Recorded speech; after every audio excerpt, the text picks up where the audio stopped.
I didn't think the worst part of my daughter's wedding morning would be the moment I was told to hide in a trunk. Blanket over my face. A man whispering. Trust me. That came later. This part started calm. Too calm. We were still in Elena's childhood home when everything supposedly made sense. My name is Marianne Caldwell. Since losing my husband 5 years ago, I've signed more documents than I can remember, and learned the hard way that calm can lie. I swear I know that. Still walked right past it. Elena was glowing. Not nervous glowing. Certain. Like she'd already crossed the finish line and the rest of us were jogging behind her.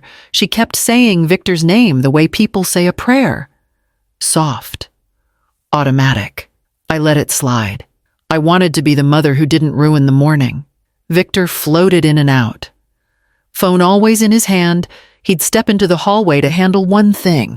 He smiled when he came back. Controlled. Polite. But with a practiced stiffness, I asked.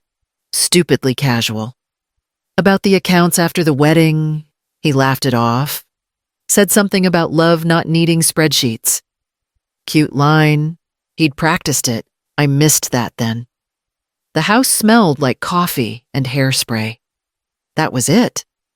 One normal thing to hold on to. Sam arrived early. Our driver, 15 years. He never rushed, never hovered. Today he hovered. Hands clasped, eyes darting.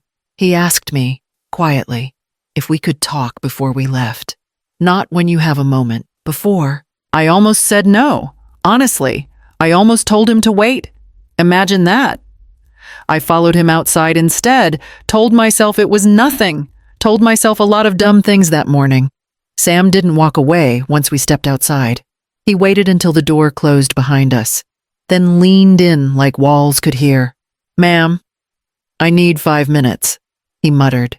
Not polite, not calm. I crossed my arms. If this is about traffic, it's not. His jaw tightened. I heard him this morning. That stopped me. He took a call by the garage. Sam went on. Didn't know I was loading the bags. Phone was on speaker. He swallowed.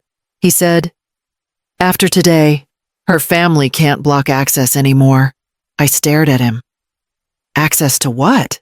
Sam didn't rush the answer. That scared me more than if he had. Money, accounts, the trust, all of it. I laughed once. Sharp, ugly. You're telling me my future son-in-law is planning a heist. I wouldn't be standing here if I wasn't sure. He pulled his phone out, thumb shaking. He mentioned an address. Casually. Like it meant nothing. He looked up at me. I drove to the small house he was talking about. Just to see. And there's a small lived-in house. A woman answered the door, using his last name. My mouth opened. Nothing came out. I hated that moment. The silence. The way my body lagged behind my brain. You could have told me inside. I managed. No. He shook his head. He's listening today. He's careful today. Then quieter. I only got confirmation an hour ago. I wouldn't risk this if I wasn't sure. I looked back at the house. At my daughter somewhere upstairs. Trusting the wrong man with her whole future. Sam lowered his voice. You can't confront him yet. You need to hear him. See him. With your own eyes. I hesitated.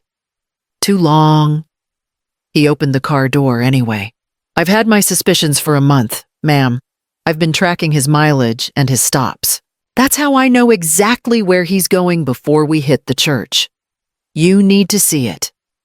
Sam didn't announce the turn. He just eased the wheel left, steering us away from the familiar boulevard that led to the church. My heart lurched. Traffic, he muttered, but his eyes in the rear-view mirror told a different story. They were wide, frantic. I leaned forward, my silk dress rustling. That's not the route. Sam, we're going to be late. I know, he said, his hands tightening until his knuckles turned white. Just give me a second. He pulled into a deserted alleyway and killed the engine.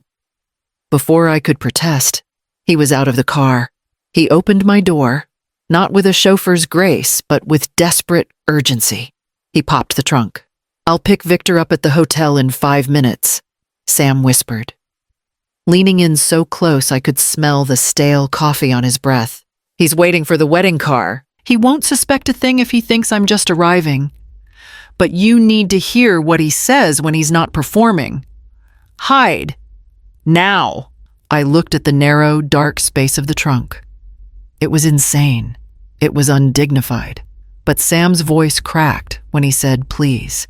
And that was the sound of a man risking his life for the truth. I climbed in, careful not to crush my silk dress, freeing it from the latch. The trunk closed, plunging me into a hot, metallic darkness. The car began to move again.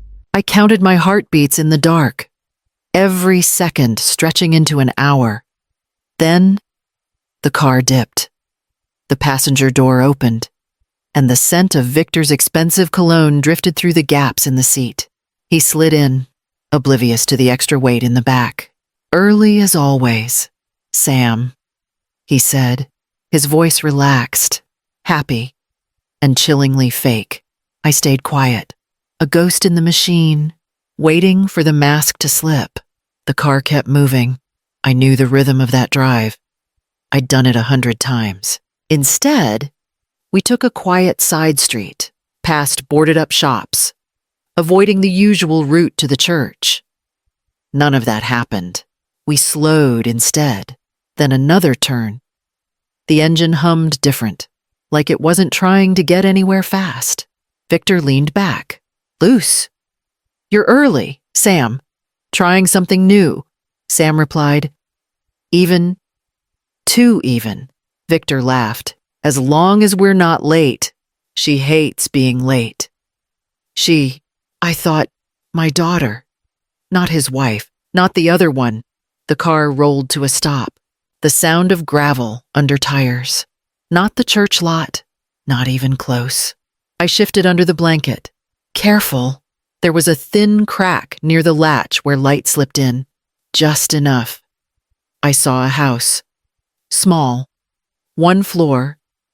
Paint tired around the edges. 3 steps up to the door. The middle one cracked clean through.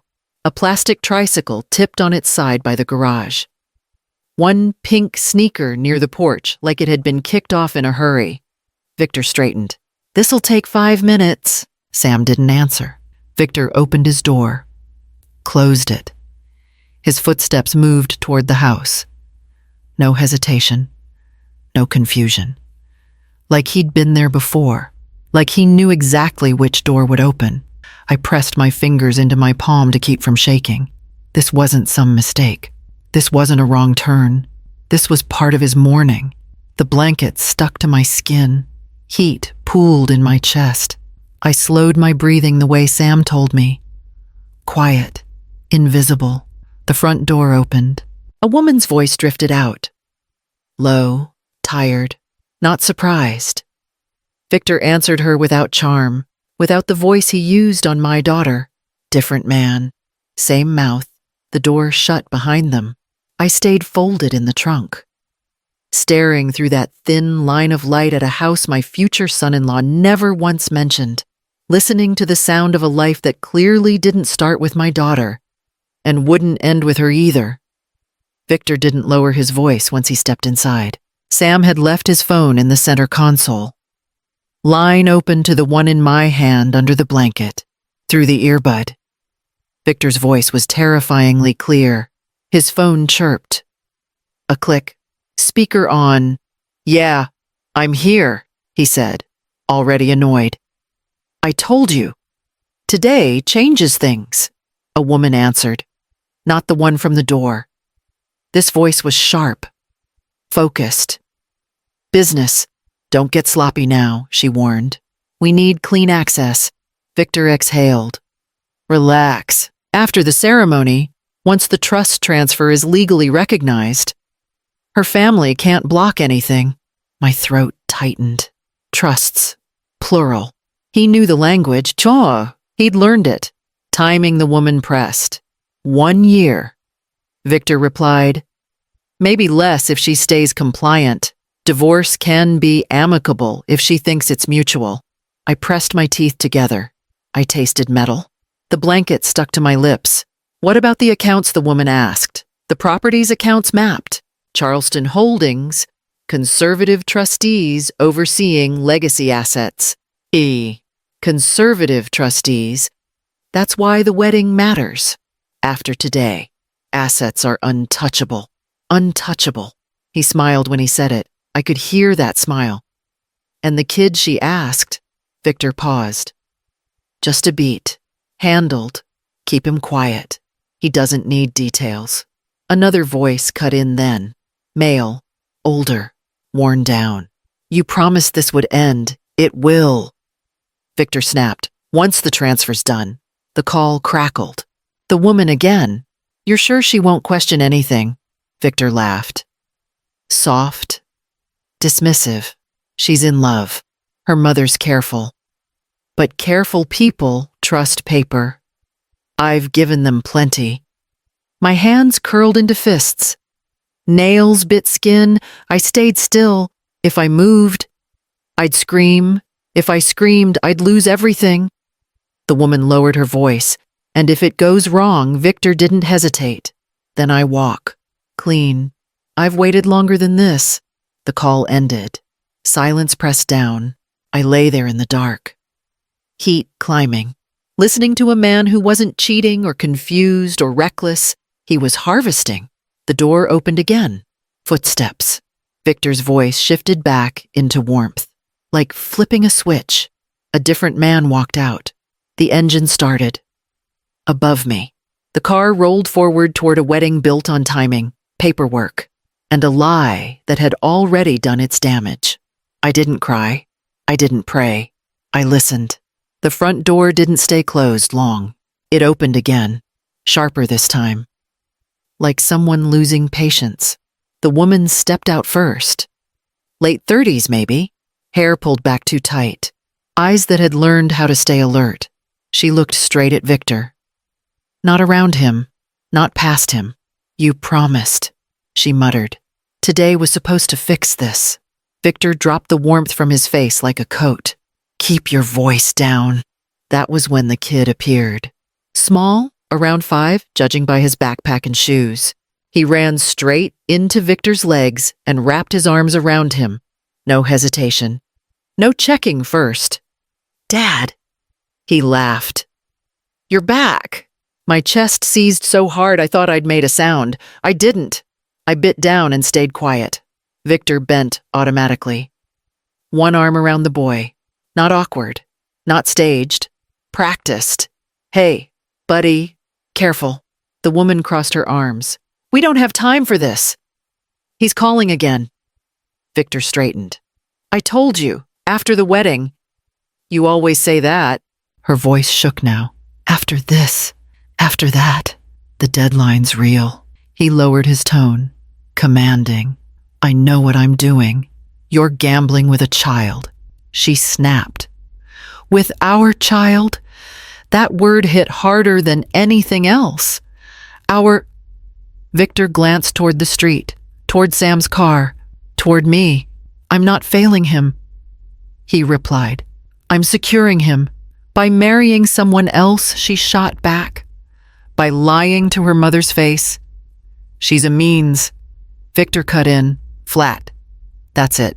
The boy tugged on his pant leg. Daddy, can we go get pancakes? Victor crouched again. Smile back on. Clean and quick. Soon. Soon. The word he used for everyone, for everything.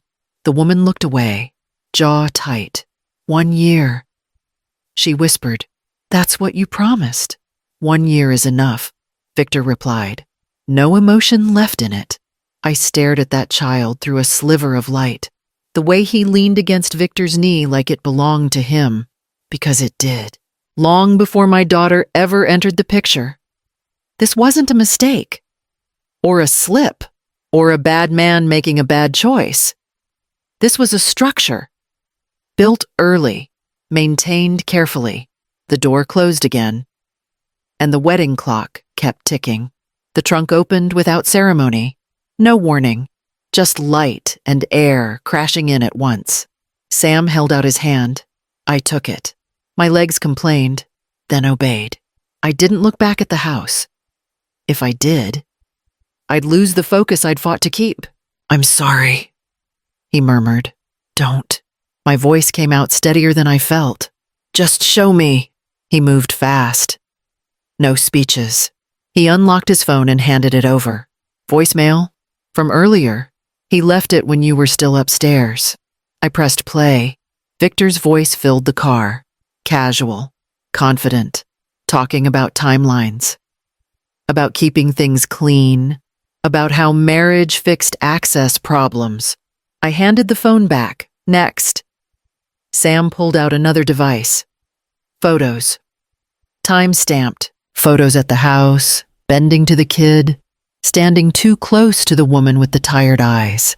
"He uses his legal name there," Sam added, "different from the one on the wedding paperwork. Same birth date. Same face." I nodded. I already knew. My body had accepted it before my mind caught up. "And this," he continued, passing over a thin folder. "Property records, address history, utilities in his name for more than 5 years." I flipped through without reading every line. I didn't need to. The shape of it was enough. Sam watched me carefully. "We can tell your daughter quietly when the time is right." I closed the folder. "No." His brow creased. "Ma'am?" "He survives silence," I replied. "He counts on it." I took a breath. Slow, measured.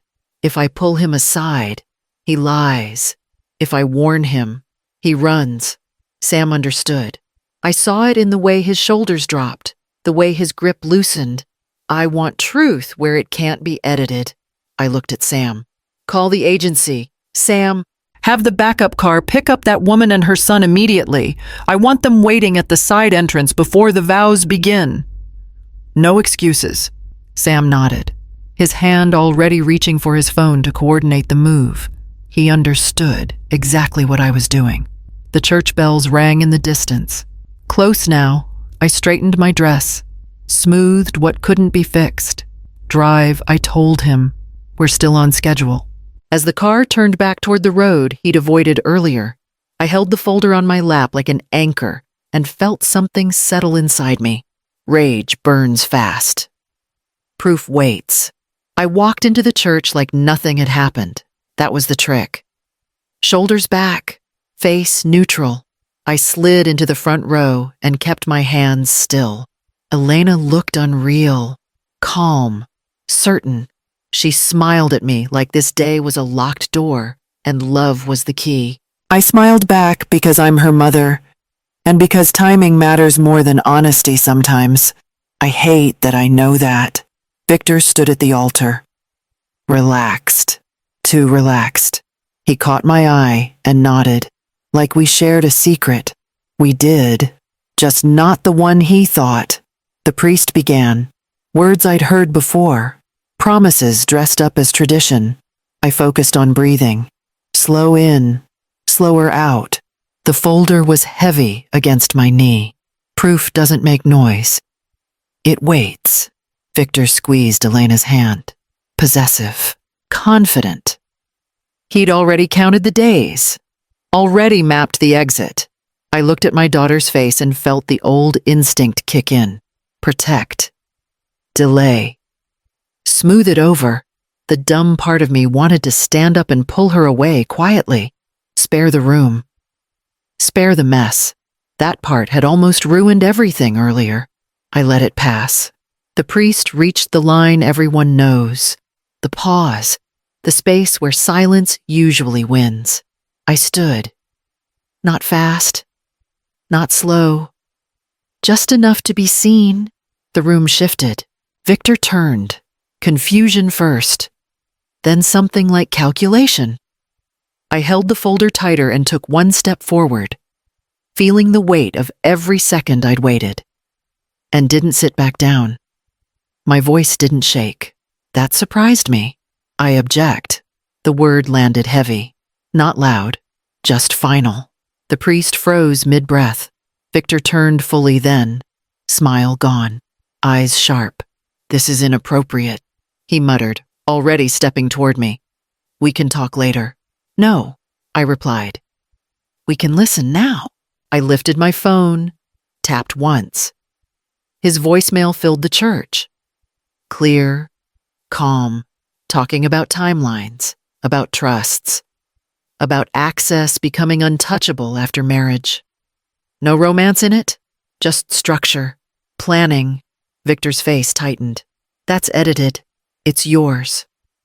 I answered, "Left this morning." Before the flowers, murmurs spread. Elena's fingers slipped from his. She looked at me, confused. Waiting for the part where I explained myself away, Victor laughed. Short, forced. "This is a misunderstanding." I nodded toward the aisle.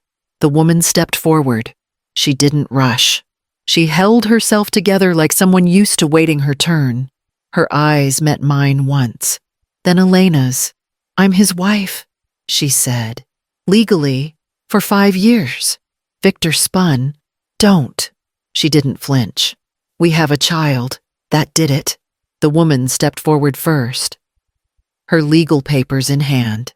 Sam kept the boy at the back of the church, shielding him from the cameras and the shouting. But Victor saw him. The child's presence was a mirror Victor couldn't look into. He looked around at the dresses and lights like it was all a mistake meant for someone else. Victor moved fast. "This is insane. She's lying." The woman reached into her bag and handed the priest a document. Marriage certificate. Names printed clean. No drama in paper. Elena made a sound I'd never heard before. Something broke loose in her chest. She folded in on herself, and I was there. Arms around her before she hit the floor. "I didn't know." Victor kept repeating. Louder now. "This is sabotage." "No," I replied. "This is exposure." Phones were out. People stood. The ceremony unraveled without shouting. Just noise. Confusion. Chairs scraping. Sam stepped aside and spoke quietly to someone near the door. 2 officers entered. Calm, professional. Victor backed away. "You can't do this." The woman didn't look at him anymore. She watched her child. Elena clung to me, shaking. I held her and stared straight ahead as Victor was led away. Still talking. Still calculating. The music never played again. And nothing in that room stayed intact. People left without speeches. Chairs scraped. Someone hugged Elena and kept moving. That was the pattern. Quiet exits. No applause. No villains dragged out by their hair, just a day folding in on itself. An officer took my statement in the side room, calm, professional. Words like fraud and bigamy floated past me like paperwork waiting its turn. An attorney I trust told me this would take time, months, maybe longer. I nodded. I wasn't looking for fast. I was looking for done right. Elena didn't talk. She held my hand the whole time. White knuckles. Steady grip. I let her set the pace. Outside, Sam stood by the car, eyes down. I told him he wasn't our driver anymore. He flinched. Then I told him to come by for dinner when this settled. Family sticks when it counts. He nodded, swallowed, and thanked me like it mattered. At home. The dress hung where it had been that morning, untouched. I didn't move it. Not yet. Here's the part I learned the hard way. Peace is cheap when it's bought with silence. Protection costs more, but it lasts. Love doesn't need perfection. It needs someone willing to stand up when the room wants quiet. If this story hit close, tap like, leave a comment, and subscribe. I read them. It helps this channel keep telling the truths people avoid. Elena squeezed my hand once before bed.